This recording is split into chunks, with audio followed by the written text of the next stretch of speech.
Біздің қоғамда көп айтыла бермейтін дерттің бірі аутизм. Анығы сол, көрермен. Елімізде бұл ауру туралы ақпарат аз, ал кеселмен күресіп жүргендер өте көп.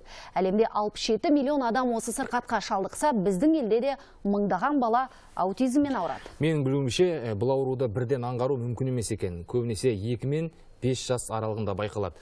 Бірақ біздің қазақтар, өзіңіз білесіз, баласы жынды деп ойламасын деп, молаларды жағалап, молдаларға түкіртіп, тұмартап, уақытын жоғалтып алады. Сондықтан баланың бойындағы кез келген оғаш өзгерісті байқай сала, бізге қаралса, баланың жазылуы мүмкіндігі зор дейді дәрігерлер. Сонымен біздің қоғам үшін тың дерттің негізгі себебі неде? Аутизм емделетін ауру ма? Аутистердің саны неге кеммей отыр? Айдана Үсенбай зерттеді.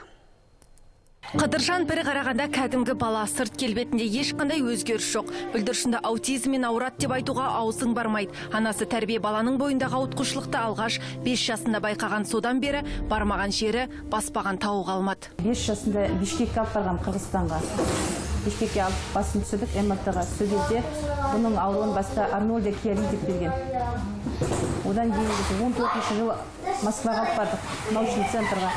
Ол жерде аутические черты деп берді. Сосын біз 15 жылдың сентябрында осы Астана қаласына келіп, ана мен бала клиникасына қаралған кезімізде басын МРТ-ға түсірді. Сол кезде баланы аутизм деп бізге не қойды, диагноз қойылды. Медицина тарихында алғаш аутизм терминін енгізген швециялық психиатр Эйгон Блейлер бұл дертті шизофрения ауруының бір түрі ретінде көрсетеді. Әрі терминге аутизм адамның тұйықталуы деп анықтама берген. Алайда содан бері бір ғасыр өтсе де бұл дерттің негізгі себебі анықталмай келеді. Аутизммен ауыратын бала ешқашан адамның көзіне тік қарамайды, өзге балалармен бірге ойнамайды, әрқашан оқшауланып бөлек жүреді. Қандай да бір сұраққа жаттанды жауап айтады, кейде мүлде жауап қайтармайды. Көмекке зәру болған күнде ешкімнен ештеңе сұрамайды, өйткені олар үшін басқа адамдармен диалог құру процесі қиынға соғады. Аутист тамақ талғайды, әрі бала бір іс-қимылды күні бойы қайталауы мүмкін, өйткені өзгерістерді ұнатпайды. Қандай да бір жаңашылдық олардың психологиясына ауыр тиеді. Самые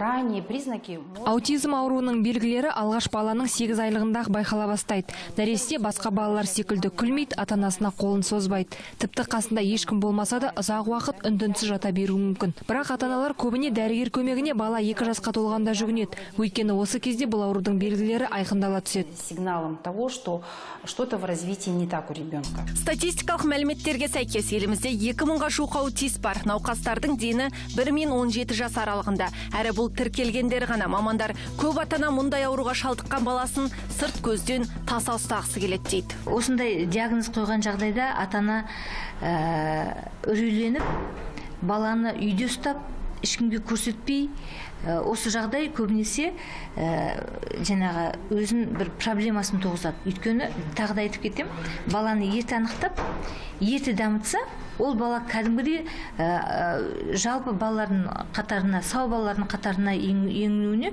мүмкіндік деңгейі өседі. Мұндай балаларды оқыту жүйесі жолға қойылған. Елімізде инклюзивті білім беретін 100-ге жоқ мекеме бар. Ал емдеу жағы болса әзірге ақсап тұр. Аутист балаларға ем-дом жасайтын орталық Астана мен Алматыда ғана бар. Қазір елордадағы мекемеде 47 бала жатыр. Соның бірі біздің кейіпкер Қыдыржан. Анасы ем қабылдау мерзімі аяқталып қалды. Егер өздері тұратын Батыс Қазақстанда осындай мекеме болса, баланың емі үзілмеуші еді дейді. Балдардың емі үзіліп қалады, сосын бұлар емдеу ар жаққа қандай болады? Біз енді ем деп сол жерден келіп отырмыз, осында ем аламыз деп осы балаға. Дәрігерлердің айтуынша аутизмді толық емдеу мүмкін емес. Дегенмен әрдайым мамандардың бақылауында болу арқылы баланың жағдайын бір шама жақсартуға болады. Айдана Үсенбай, Қазбек Маңбай, Қазақстан ұлттық арнасы.